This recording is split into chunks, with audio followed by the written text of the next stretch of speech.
E aí, meu amiguinho, seja bem-vindo. Esse é o nosso quarto encontro, né? Estamos falando de competências do ente municipal.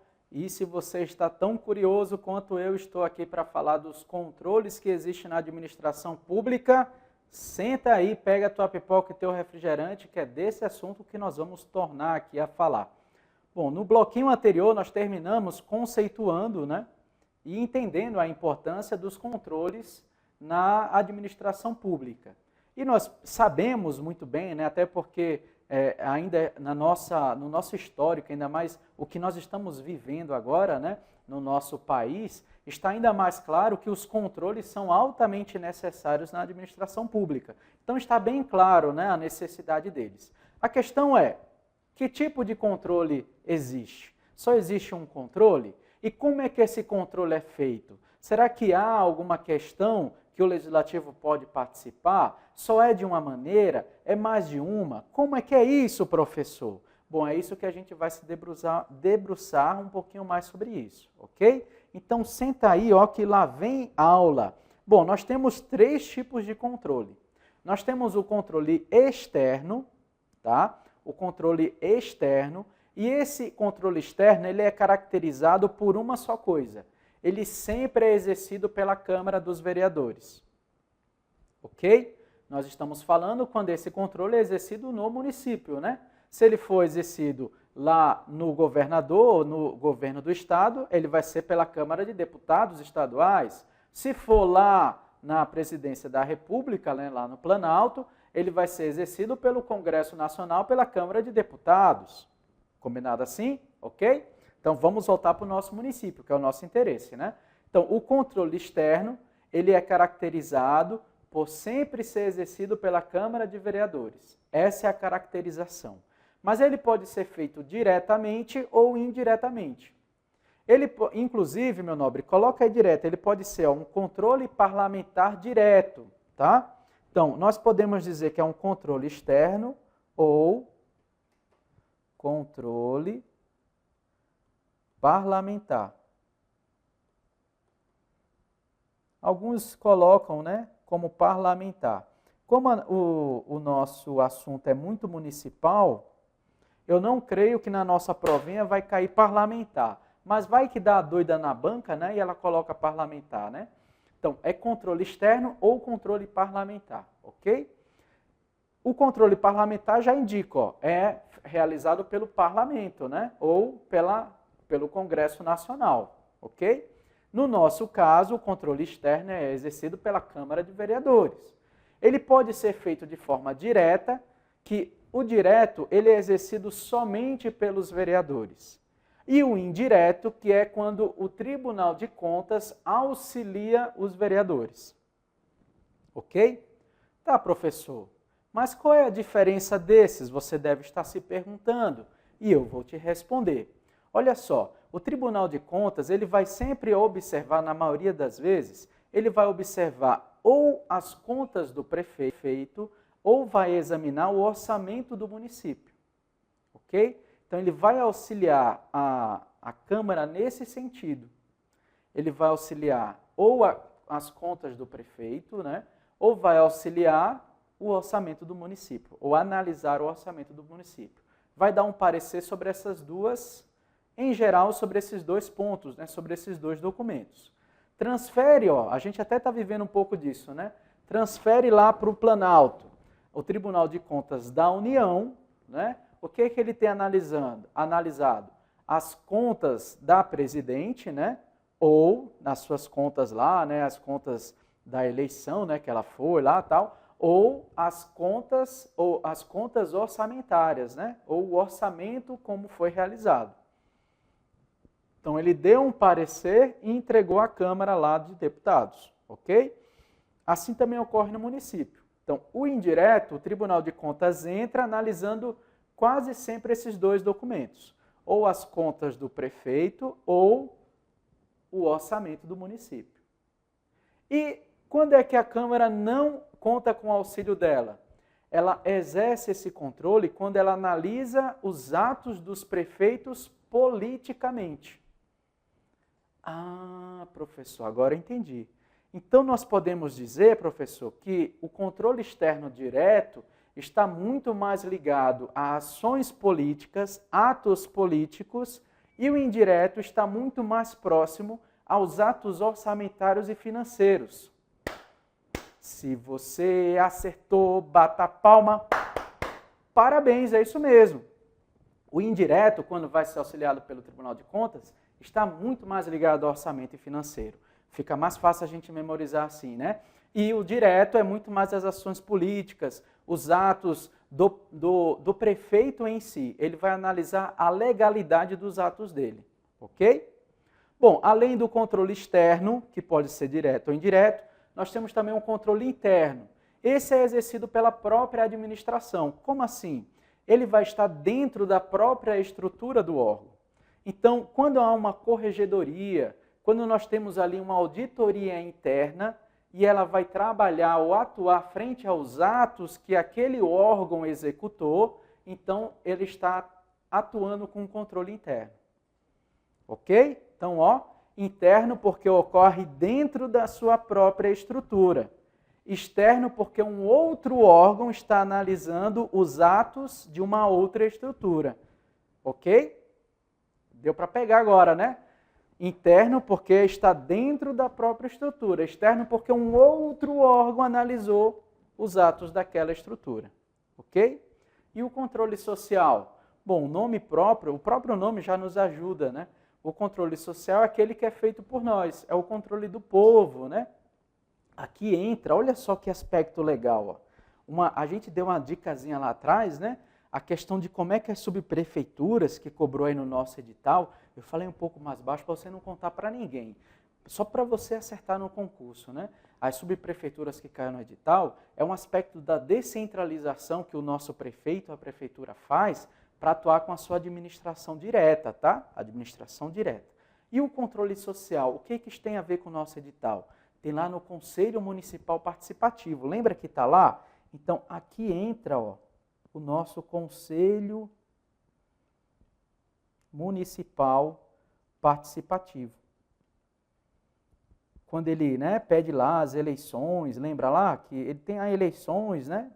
E são eleitos lá 38 membros, né?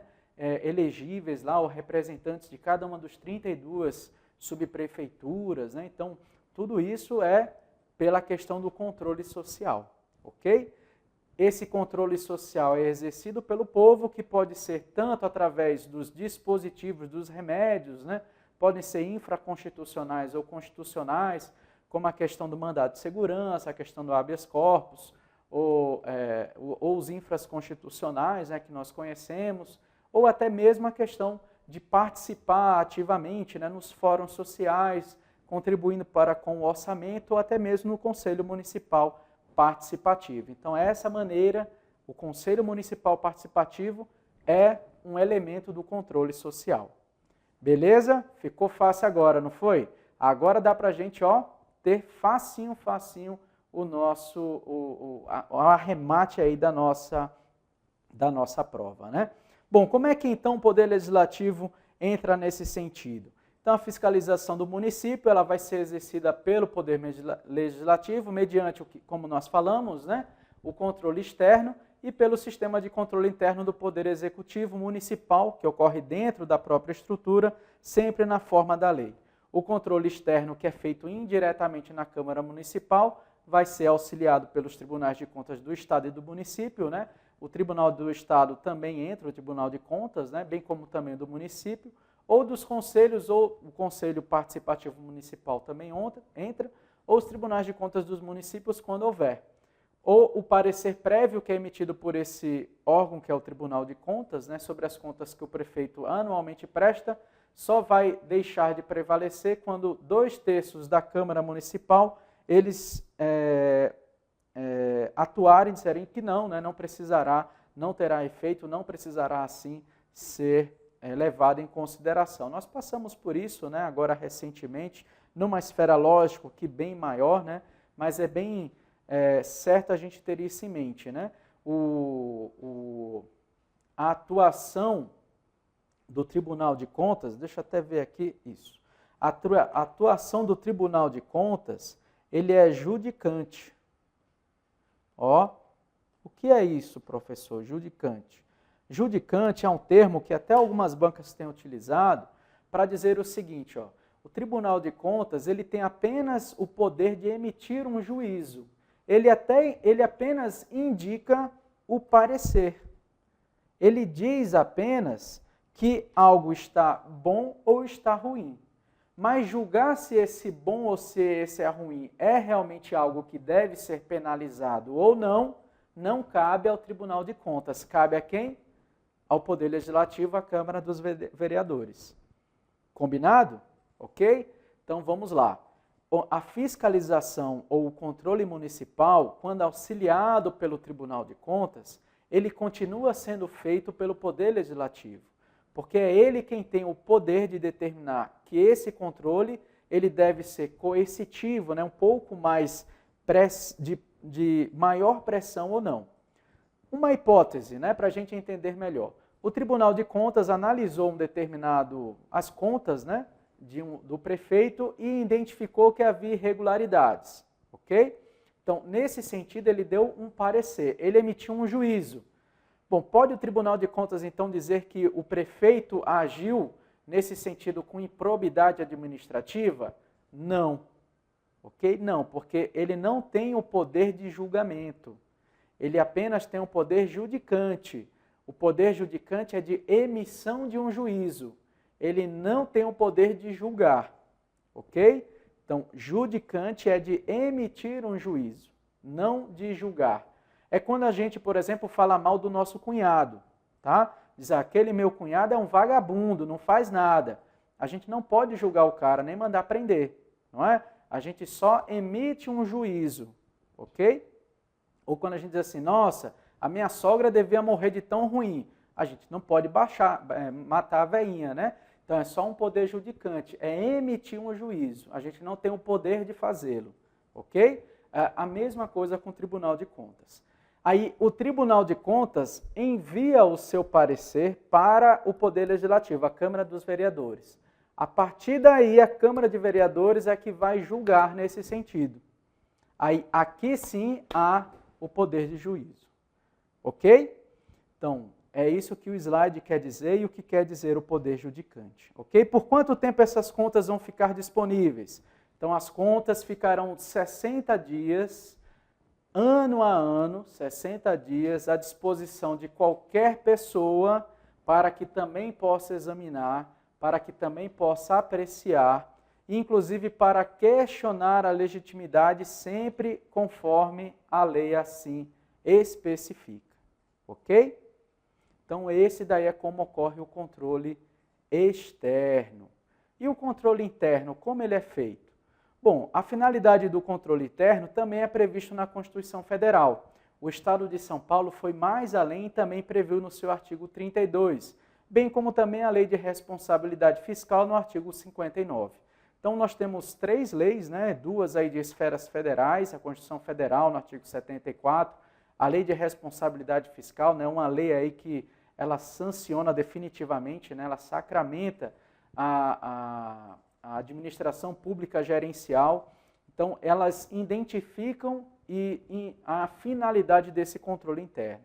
E a importância dele é fazer com que o administrador público sempre atue com os princípios da boa administração, para que o fim, o objeto, né, ou seja, aquilo que o Estado persegue, quer atender aos interesses da coletividade, seja realmente realizado, seja realmente alcançado. Ok? Bom, eu vou te convidar agora para a gente testar os nossos conhecimentos através de uma questão de um concurso passado. Belezinha? Então, olha só essa questão de um concurso passado. Ó. A respeito do controle da administração, julgue o item que segue abaixo, subsequente. O controle da legalidade pode ser exercido tanto internamente, por órgãos da administração, quanto externamente, por órgãos dos outros poderes. Essa questão está certa ou está errada? Essa questão está certíssima, né? Parabéns para você. Cantar a musiquinha, é isso que eu ouvi de você? Se você acertou, bata palmas. Muito bem. O controle da legalidade tanto pode ser internamente pela corregedoria, né, por um órgão de auditoria interna, quanto externamente pelo poder legislativo, que pode ocorrer diretamente ou indiretamente quando auxiliado por quem? Pelo Tribunal de Contas. Muito bem. Ok? É isso aí, meu amigo. Eu te espero no próximo bloco.